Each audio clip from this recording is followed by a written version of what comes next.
Question, sino dito ang hindi namamatay? Diba? So kung namamatay ka, darating yung pagkakataon na mamatay tayo. Kapag ka namatay ka, sino ngayon magpapadala at magtatrabaho para sa pamilya mo? Hindi naman pwedeng kapitbahay ninyo, si kumari o si kumpani, di ba? So, ang responsibilidad natin sa ating pamilya, buhay o patay, responsibilidad mo sila. Now, question, alam ba ninyo kung bakit marami ang nahihirapan sa pamilya natin? Kapag ikaw lang nagtatrabaho sa pamilya mo, ito yung anak mo, tapos ikaw yung namatay, ano ngayon gagawin doon sa mga anak mo? Paghahati-hatian. So, ano ngayon ang problema? Yung problema mo, ayun, dinistribute sa buong angkan. Di ba? Sa Pilipinas, dahil walang life insurance, kapag namatay, pahabaan ng lamay. Di ba? Kailangan pagsugalan pa yon para yung tong, yun yung pangpalibing. O kung kunti pa lang yung tong, anong gagawin? Hindi habaan ng lamay. At least, mura lang naman yung formalin. Naintindihan natin? Pero kapag pinag-usapan natin itong mga developed country, kapag ka may namatay, abay yumayaman pa yung pamilya. Sa atin, kapag may namatay, grabe yung hirap. Dahil hindi natin naiintindihan, yung insurance pala, ay para yung sa atin na namamatay. Di ba? Imagine lahat naman tayo mamamatay. O kung mamamatay ka rin lang, di mo pa-insure ka para pag namatay ka, may naiwan ka. Hindi yung namatay ka na nga, hindi na nabayaran yung hospital, tapos pati sa puninarya, payable pa ang kabaong mo.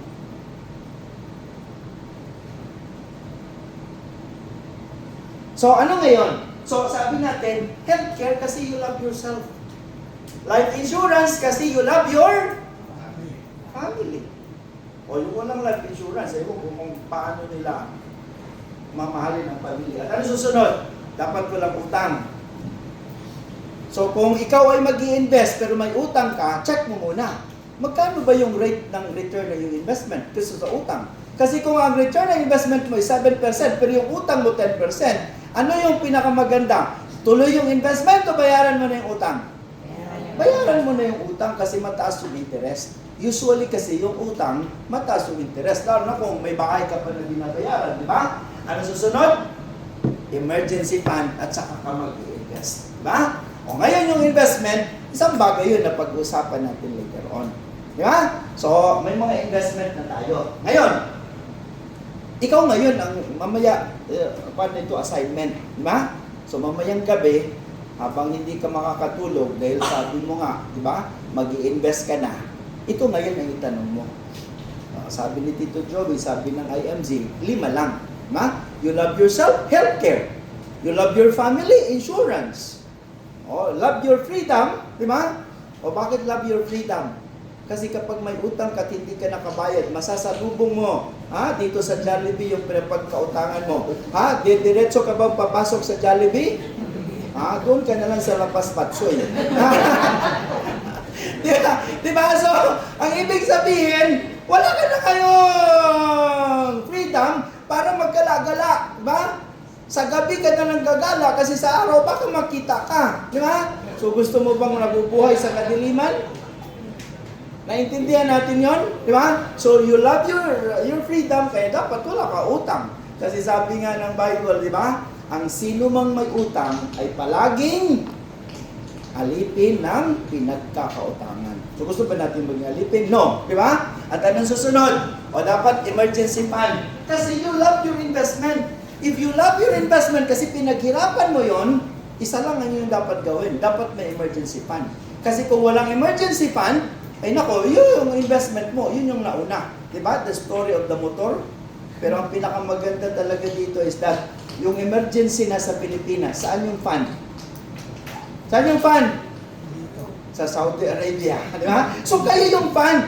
Yung emergency, sila doon sa Pilipinas. Ba? Kapag ka may emergency sa Pilipinas, sino ang unang tinatawagan? Dati, nung wala ka pa dito sa Saudi Arabia, kapag ka may emergency sa Pilipinas, dasal muna. Di ba? Pero ngayon, kapag nandito ka na sa Saudi, pag may emergency sa Pilipinas, text na lang. Di ba? O, di ba? So, kapag ka marami kang kamag-anak sa Pilipinas, dapat ang iyong emergency fund, hindi lang 3 months, hindi lang 6 months, damihan mo na para lahat sila kasama na. Di ba? Kasi ikaw nga yung fund eh. So, nakita niyo na kung gaano kasimple. Di ba? So, ikaw ngayon ang mag-analyze ngayon sa mamayang gabi. Analyze mo. O, mag-i-invest na ako. May investment na ako. So, kailangan ko palang healthcare. Kailangan ko pala yung insurance. Di ba? At kailangan ko mag-start ng emergency fund. So, emergency fund, simple lang. Di ba? 3 months kung ikaw single. Kapag ka married, at least mga 6 months. Pero, kung gusto mong gawing 1 year, ibig sabihin, 1 year na sweldo mo, naka-ready lang anytime na kailangan mo siyang gawin. Huwag mo siyang i-invest. Kasi pag in-invest mo, mahirapan kang kunin yun. So, naiintindihan natin? Madali lang, di ba? O ngayon, question, ito susunod. Di ba? Gusto mo na ngayon na mag-invest. Di ba? Gusto mo mag-invest doon sa 5. Question, may alam ka na ba kung saan ka kukuha ng healthcare investment? O nandito ka sa Saudi Arabia, gusto mo magpa-insure. Meron ba ikaw company na papuntahan para magpa-insure? Gusto mo mag-invest, hindi doon sa mga negosyo na binibigay ng mga kakilala mo. Mayroon ka pang investment na pwedeng gawin habang nandito ka sa Saudi Arabia? Kung nag-iisip ka, oo nga, no, kailangan mo pang umuwi. 2 years pa ba bago ka umuwi? So yung naipon mo, sigurado nasa mall na yon bago ka umuwi, di ba? So ano ngayon gagawin? Ito ngayon ang naging reason kung bakit nandito ang IMG. Kasi yung IMG, dinala na niya yung mga kumpanya na kasama natin. So ibig sabihin, kung ngayong araw nito, gusto mo magkaroon ng healthcare investment, gawin na agad natin. Kung ngayong araw na ito, gusto mo na magkaroon ka ng what? Ng insurance, gawin na agad natin. Kung gusto mong mag-invest na kaagad sa mutual fund, for example, o kaya sa stocks, gawin na agad natin ngayon. Hindi mo na kailangan ipagpabukas pa. Kasi, kapag ka hindi, mapunta ka doon sa anong tinatawag nating pain? Pain of regret, ng pagsisisi. Diba? So, huwag na kayong tumulad sa akin. Hintayin nyo ba mag-60 bago ka mag-invest? So, yun yung ginagawa ng IMG. Hindi lang dinala niya ang kumpanya, kundi pinapaliwanag pa niya kung paano ka magkaroon ng total financial plan. Ano pa? Binibigyan din niya kayo ng opportunity na doon sa mga investment natin, makasave ka na at pwede ka pang kumita ng income. Pwede ka pang mag-invest na pagpasok mo pa lang, may kita ka na. O yung ginagawa ng IMG. Kasi, tuturuan ka. Diba? So ito yung ginagawa natin. Now, nakarinig na ba kayo ng tinatawag nating X-curve? Yung mga X nyo dati, yung mga lalaki, may mga curve pa ba yun? O wala nang curve? O hindi yung X-curve ang pinag-uusapan natin dito. Ang X-curve is very simple lamang. At check ninyo ngayon yung sarili niyo kung ginagawa ba natin ito. Kasi ito yung prinsipyo na madali lang intindihin. Sa buhay daw ng tao, dalawa lang ang linya natin. Diba? Yung linya na yan na galing sa taas saka sa baba, responsibility line. Nakikita ba niyo yung itim? Itim na linya, di ba? Mula sa taas, pababa. Responsibility line. Tapos yung isang linya, yung green, money line. Mula sa baba, papuntang taas. Now, nag-X sila. Di ba? Ito yung X. Yung itong bahagi, ito yung time na bata pa tayo. Bakit bata? Kasi marami kang responsibilidad na kailangan bayaran. Kaya kapag marami kang responsibilidad na bayaran, may natitira ba sa sweldo natin? Wala, nadami kang bayarin eh. Ngayon, kapag walang natira sa sweldo natin, sige, trabaho ka ng trabaho. Pero question, sure ka ba na hindi ka mamamatay ng maaga? Diba? Sino may hawak ng buhay mo? Ikaw ba? Kahit kain ng pansit, di mo pa din malalaman kung hahaba yung buhay mo, di ba? So ito ngayon yun. So sabi natin, very simple lang.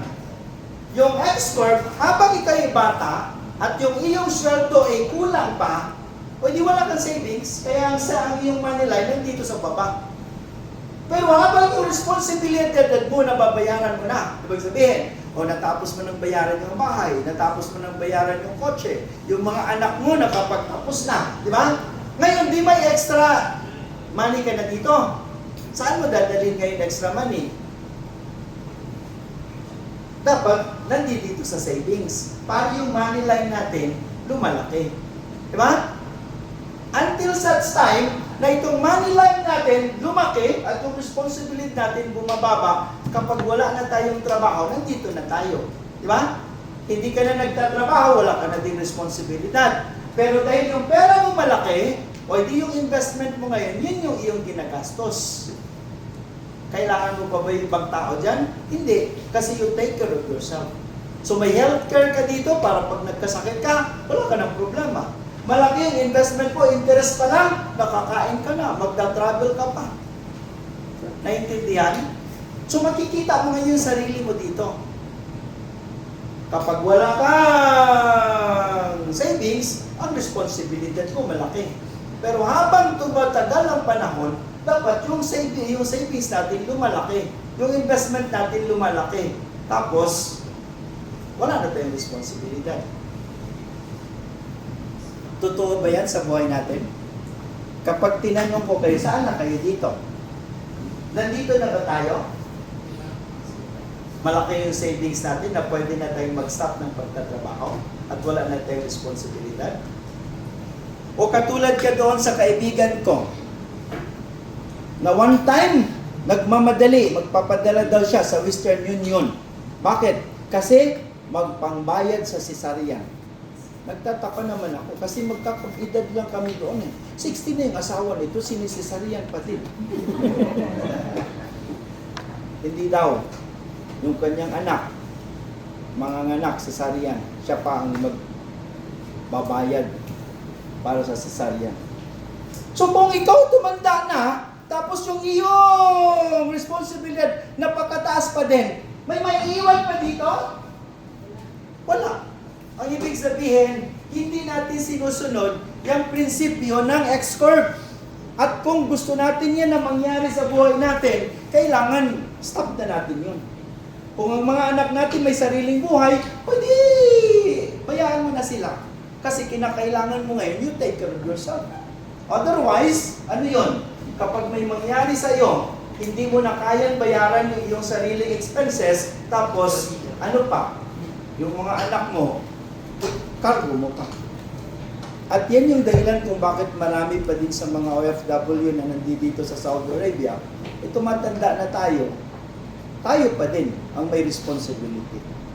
Kung gusto natin na baguhin yan, we have to do it now. So, naintindihan na natin? So, dito, problema natin kung nawala yung nagtatrabaho ng mas maaga, ano yung solusyon?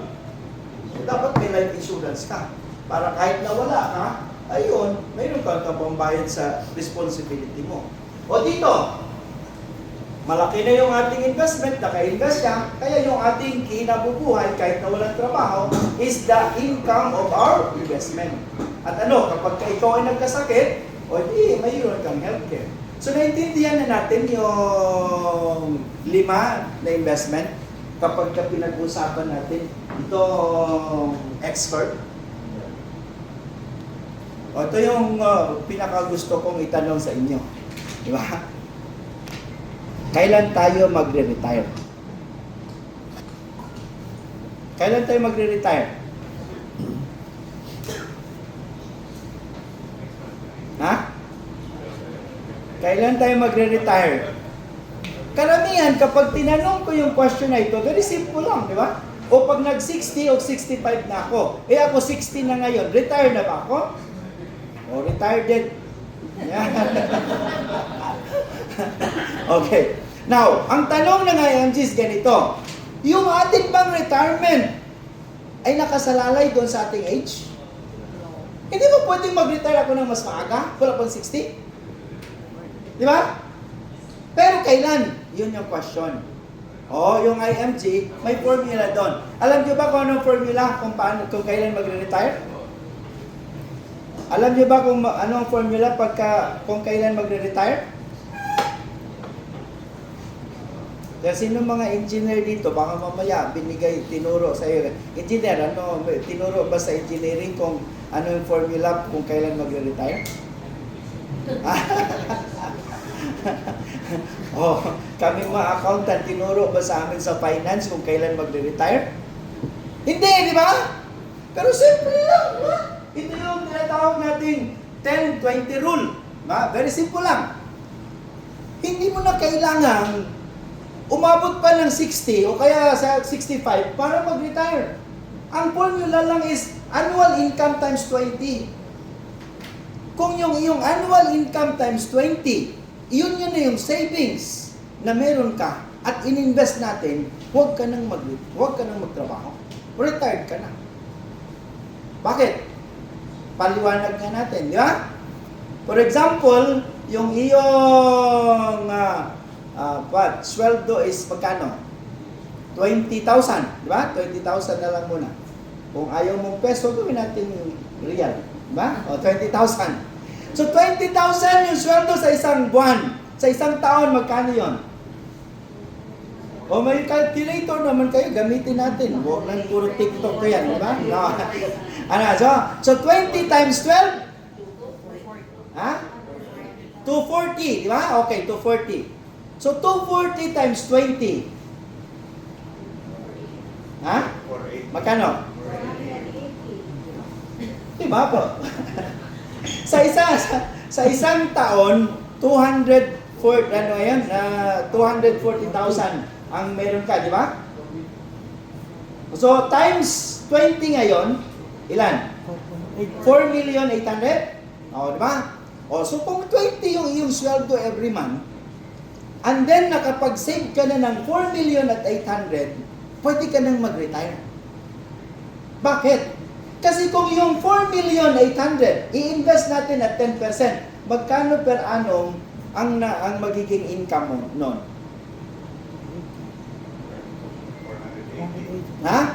Well, 10%, pwede 480 din. O divided by 12. 20,000 ba? 40,000, di ba? Nung ikaw'y nagtatrabaho, magkano sweldo mo every month?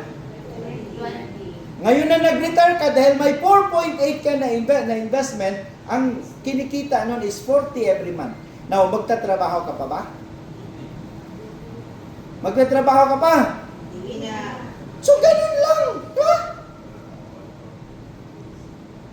Ngayon, bakit hindi tayo makakapag-ipon ng 20 times of our annual income? Dahil hindi naman natin alam na ganun lang pala yung formula, so wala tayong goal. At dahil wala tayong goal, nag-ipon ba tayo? Hindi. Ang goal lang natin, mamaya kailangan pumunta na tayo doon sa mall. Bakit? Kasi yung sale hanggang mamayang gabi lang. 20 years pa naman yan. Di ba? 20 years pa naman tayo mag-iipon. Pero yung sale hanggang mamayang gabi lang.